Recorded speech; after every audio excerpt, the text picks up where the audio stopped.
everyone. This week I'm going to focus on assessments. We are entering the time when, with a month left in the fall semester, courses are getting into more involved, more sophisticated projects. And so I thought I'd show you three cool things that are happening in three different classes. The reason why I'm doing this is because we've talked a lot from the very beginning of your training about the importance of assessments online that are rigorous, that are innovative, that are interactive, that are collaborative, and also, and really importantly, work in an online learning environment. And so I thought I'd show you three examples from medical problem solving, Japanese, and microeconomics of assessments that are designed around two basic points that I think make online assessments really great. The first point is that if you build something really great in advance, the kids can really run. And so more structure can actually lead to more freedom. The second is this idea that trying to figure out a way to make it matter for the kids, make it matter to the material that the kids are learning, and make it matter to the kids themselves. And you do get better investment, but it also means that what they produce will be even better in the end. So let's take a look at medical problem solving first. In medical problem solving, the final project of the year is a create a case project. And if you know anything about this course, it's designed around, it's built around units where each unit is a medical mystery. In this case, the final project, the students create their own. And what I like about that, obviously, is the kids get a lot of choice, but it's also really well designed. So Darcy and Nan, who teach medical problem solving, built a really clear schedule, and there's a good sense of when each step of the project is due, how long it should take, and how much it's worth. That's very clear. What I like also is this part where they really get into detail about what they want each page to look like. And so the first page, for example, the kids choose the illness that they're going to study, and they give them lots of resources, external resources, as well as tips on how to choose a good illness for a medical mystery. And then below that, there's really clear bulleted lists of elements that must appear on each wiki page. So within this project where the students have a lot of choice, choosing their own illness, they have to work within a very fixed structure. And so really what happens is Darcy and Ann can debut this project and then really let the kids run. And I think that structure works really well. In addition, this is a collaborative project. Students are working in teams of two, and so all of this work is shared, and it's going to bring kids together in a really interactive way. In Japanese, Ayako is working on a virtual field trip, and in this particular project, the students are learning vocabulary and grammar surrounding numbers and prices. And so what Ayako wants her students to do is go out into their local community and find the prices of things. Gallon of milk, gallon of gas, median household income. And then later, once they've gathered all that information, they're going to go to a course page where they're going to build as a class a virtual field trip around these communities. And so what's really good about this project is Ayako is very clear about what the students need to do, and the project is experiential. The students need to go out into their community, do some research, and then come back together and share it. This project is also collaborative, obviously, because the class is creating the field trip together, and it's global. The kids are from all around the world, and they're going to see a lot of different prices in a lot of different places. A dozen of eggs in China might cost something a lot different than a dozen eggs in Boston.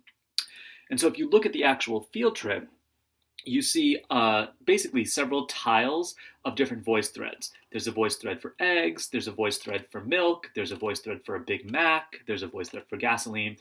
And so as the students each contribute a video comment explaining prices in Japanese on each voice thread, they're building something that's going to be really rich in content later on. And so what is good about this project is it's interactive, it's collaborative, it's interesting, but it's also the students really learning the skills and producing content for each other. Finally, in microeconomics, Aster is working on a debate project. And what is interesting about her debate, I've seen a lot of debates going on in different classes really successfully.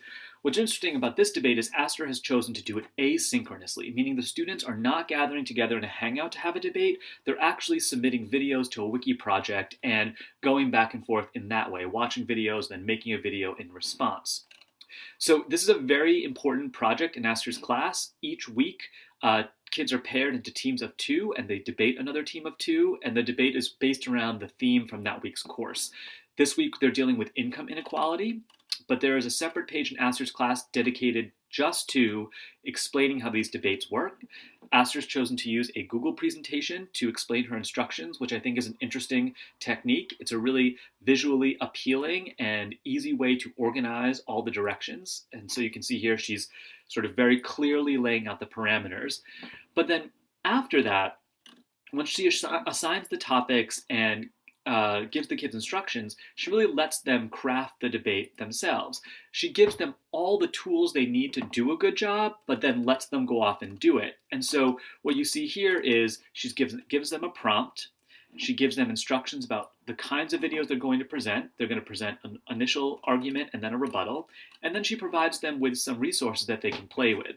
And what I'm seeing in a lot of classes that I'm also seeing here is this idea of a resource page, curating really good content for the kids and then letting them sort of wander around, explore it, and choose the things that work best for them. I think that's a great technique for an online course. I'm going to show you just a little bit of the debate so you can see how it works.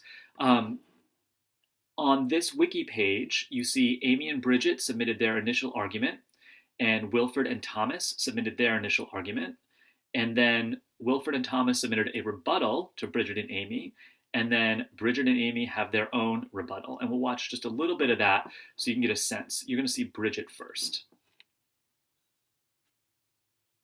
Hey guys, Bridget here. First of all, we would like to thank the opposition for attempting to put forward a well-constructed case, but as we will point out, there have been flaws in their thinking. The first argument they made was that the poor have a hard time coming out of poverty, and they mentioned that wealth is relative. However, money is not useless. So this is great. Obviously, Bridget's very invested. It wouldn't be a debate if there weren't a little snark. And what's good about this asynchronous format, which I think is interesting, is the kids really have time to pause and construct and reflect on their arguments before they submit them. It's not like a live debate where you sort of need to think on your feet. So the kids are exercising a different kind of skill. And I also think that Aster uses the online environment really well to her advantage. She is really thinking about how the online environment works, what's the best format, considering the kids are scattered around the world. And I think if you watch these entire videos, you find that the debates end up being really rich. That's it. Happy weekend, everybody. I'm really excited by the projects that are happening in all of your courses, and I strongly encourage you to connect with each other if you have questions about design or what other people are doing. I'm more than happy to connect you with people who might be doing projects similar to what you're working on. Thanks. Have a great weekend.